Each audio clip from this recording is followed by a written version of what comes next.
Assalamualaikum warahmatullahi wabarakatuh. Perkenalkan, saya Didi Mumtaz Umam, NIM 123190042. Di sini saya akan menjelaskan mengenai soal UTS yang telah diberikan pada mata kuliah Rekayasa Perangkat Lunak. Oke, langsung saja. Di sini saya akan melakukan presentasi dengan menggunakan PowerPoint ya. Oke. Nah, untuk pembahasan yang akan saya lakukan di sini ada 3 macam. Yang pertama yaitu tahapan requiring engineering. Yang kedua adalah perbedaan antara metode spiral dan metode prototype. Yang ketiga prinsip agile dan implementasinya. Oke, langsung saja. Yang pertama tahapan RE atau requirement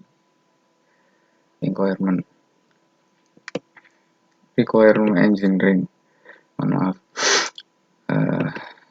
Oke, di sini studi kasus saya adalah pada aplikasi data kependudukan.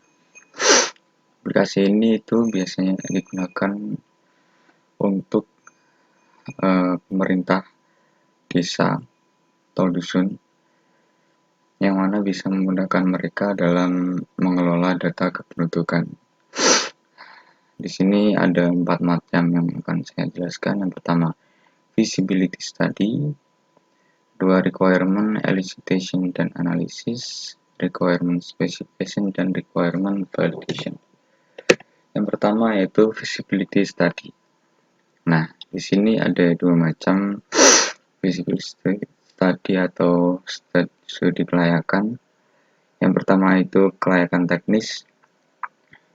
Kelayakan teknis itu menjelaskan tentang efisiensi atau seberapa efisien pengeluaran biaya yang dikeluarkan oleh user dan kompatibilitas aplikasinya. Jadi aplikasi data kependudukan ini apakah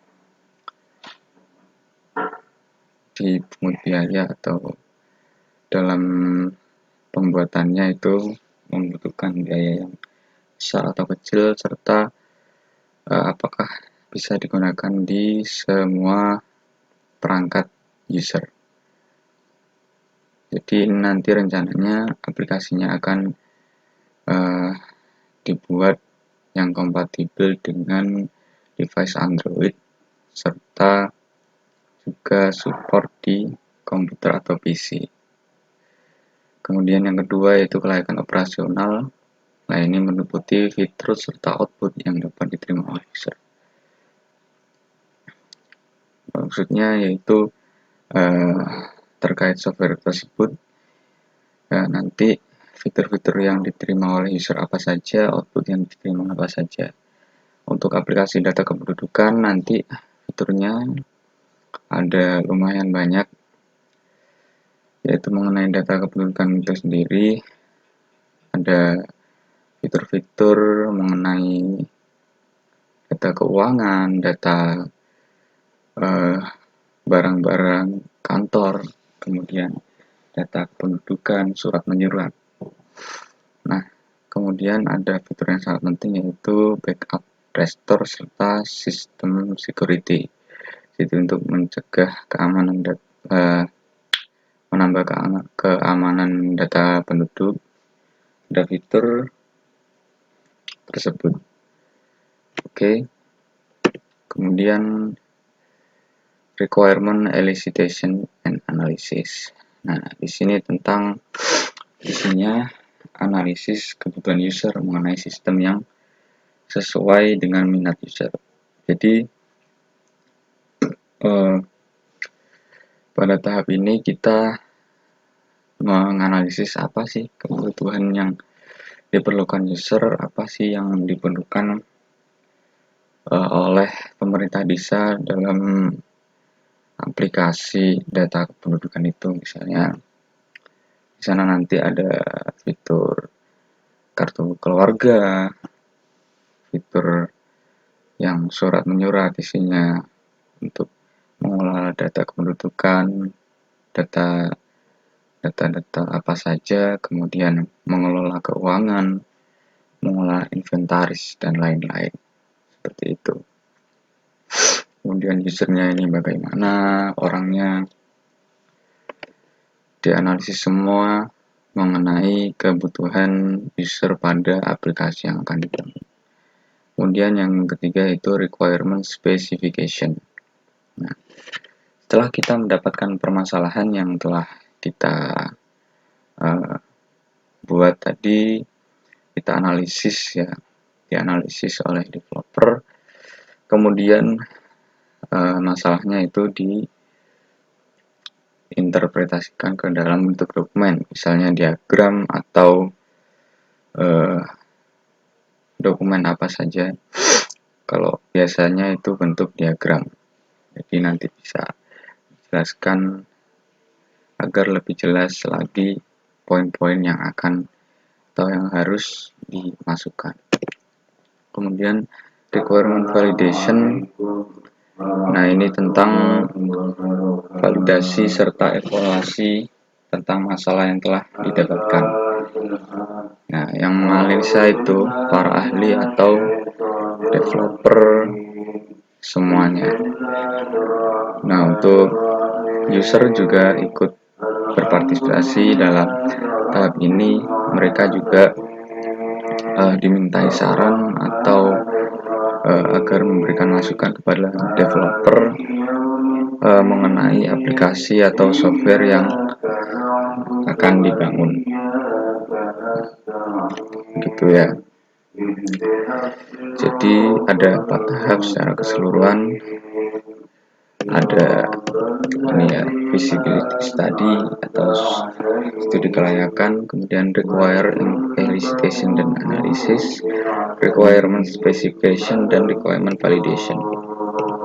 Oke, yang kedua yaitu spiral dan prototype.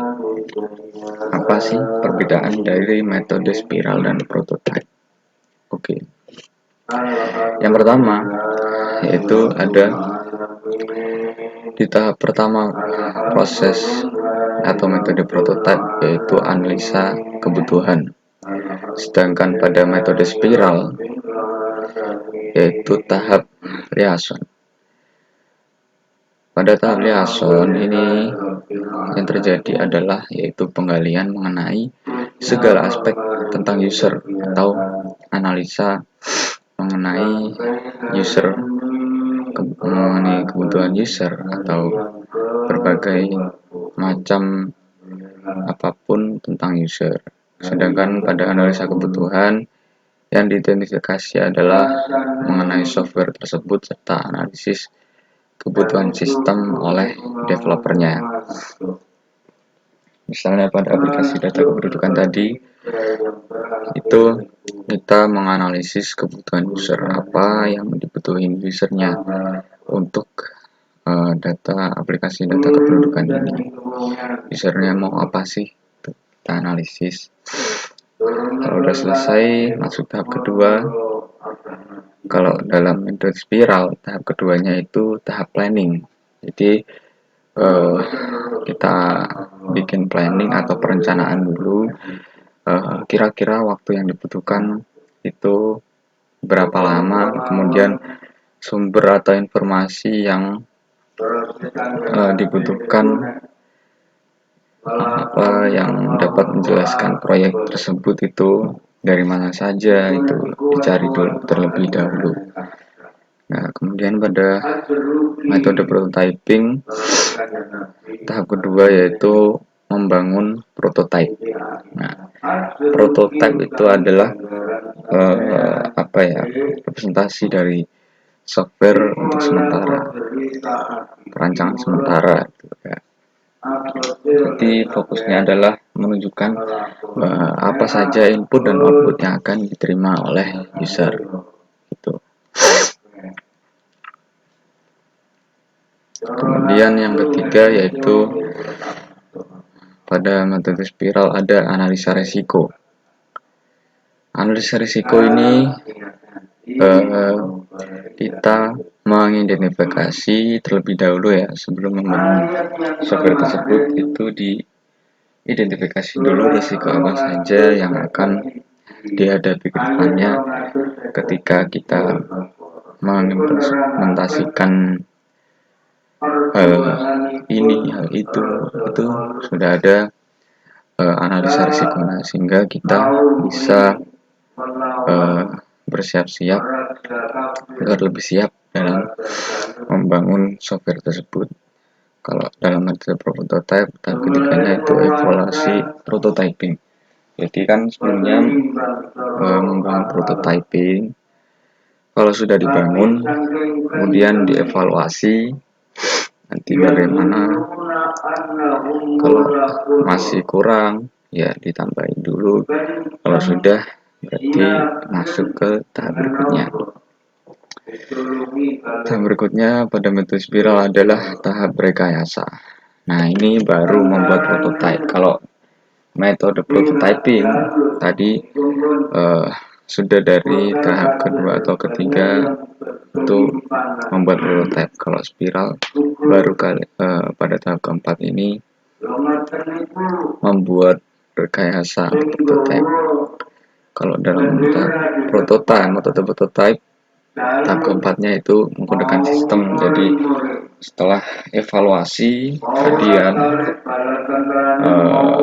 sistem yang prototipe yang sudah disetujui tadi sudah dievaluasi, diubah ke dalam bahasa pemrograman. Kemudian tahap selanjutnya yaitu pengujian sistem pada tahap metode prototype.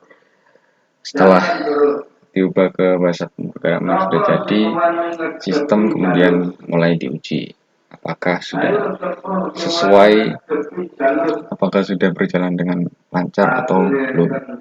Kalau dalam metode spiral, tahap selanjutnya yaitu tahap konstruksi dan launching. Konstruksi ini mulai pengkodean sistem tersebut, kemudian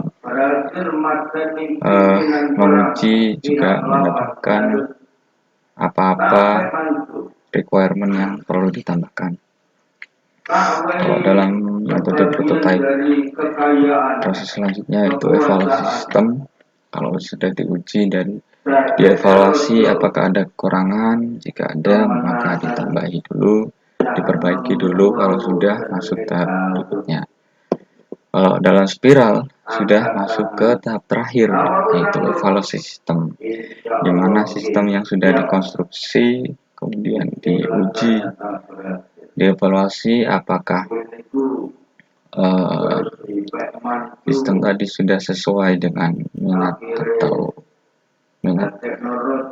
kebutuhan user. Jadi yang berperan di tahap ini tidak cuma developer saja, tapi juga user akan memberikan masukan atau tambahan. Nah, kalau metode prototype masih ada tahap terakhir satu lagi yaitu menggunakan sistem. Jadi di sini user aplikasi yang sudah dibuat itu mulai disebarkan, diuji, kemudian dievaluasi. Ini juga dilakukan oleh user juga, seperti itu. Jadi kesimpulannya, metode spiral itu lebih cocok digunakan dalam aplikasi-aplikasi atau proyek-proyek besar, karena di sini ada satu tahap yang sangat penting yang menunjang keberhasilan prosesnya, yaitu ada tahap yang namanya analisa risiko. Di sini itu kita bisa menjadi lebih siap lagi dalam membangun aplikasi tersebut dibandingkan dengan proses prototype yang lebih singkat dan lebih cepat. Itu. Nah, selanjutnya nomor 3 kita membahas tentang prinsip metode agile. Prinsip metode agile ini ada 4, yaitu customer involvement, incremental delivery, people process, embrace change, maintain simplicity. Yang pertama yaitu customer involvement. Nah, prinsip ini itu menjelaskan tentang keterlibatan pelanggan untuk ikut serta dalam proses pengembangan. Jadi Penerapannya contohnya itu pada saat tim membuat sebuah akan merancang software, itu koordinasi itu oleh tim sangat penting dilakukan. Misal beberapa hari sekali atau seminggu sekali mungkin ya secara rutin, itu dapat menunjang keberhasilan dalam pengerjaan proyek serta mengurangi miskomunikasi. Jadi keterlibatan user dalam proses pengembangan, tidak cuma developer yang diajak, user juga diajak dalam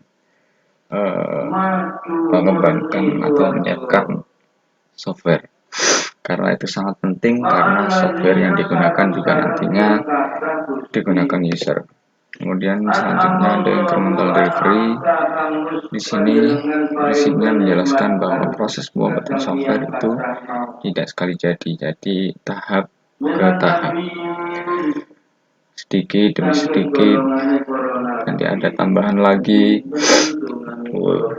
Kalau ditambahi sampai akhirnya jadi software pada tahap terakhir nanti.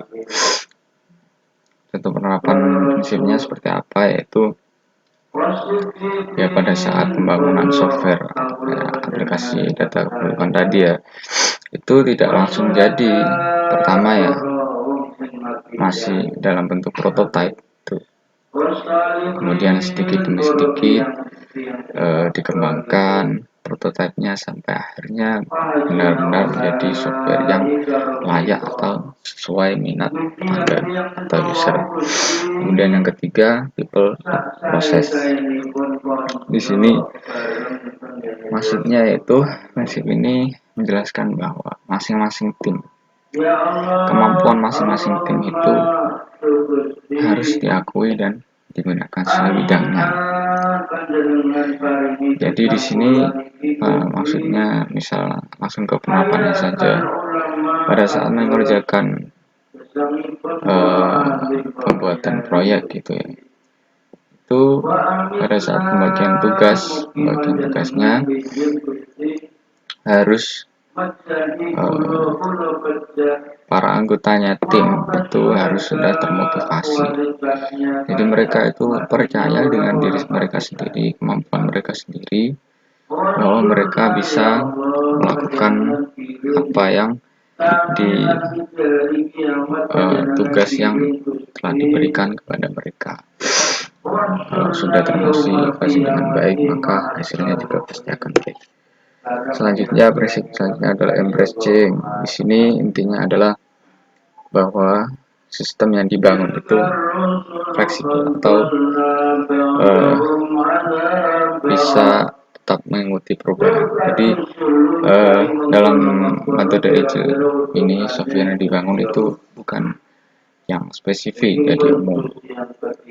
Jadi kalau misal sewaktu-waktu ada perubahan, misal di tengah-tengah proses atau bahkan pada tahap terakhir dari proses, itu ya harus tetap dikerjakan, walaupun proses itu bisa misalnya menghambat atau memperlambat mengerjakan proses inti. Perubahan tersebut harus tetap dilakukan. Kemudian yang terakhir ada maintain simplicity. Nah, ini menjelaskan tentang bahwa ya proses pengembangan yang dilakukan itu diusahakan untuk sesederhana mungkin. Jadi apa ya, kalau metode agile ini tidak membuat sistem atau aplikasi yang rumit, banyak fiturnya atau sangat kompleks juga enggak. Jadi yang diutamakan yaitu sesuai dengan tujuan utama. Misalnya tujuan utama fiturnya ini saja, ya sudah fokus untuk mengerjakan itu saja, tidak perlu memikirkan hal yang di luar yang sudah direncanakan. sehingga kalau mereka lebih fokus pada kesederhanaan yang sudah ditekankan, nggak usah muluk-muluk. Jadi tugasnya mereka cepat selesai dan proyeknya bisa jadi dalam waktu yang lebih singkat lagi. Mungkin sekian penjelasan dari saya, kurang lebihnya mohon maaf. Assalamualaikum warahmatullahi wabarakatuh.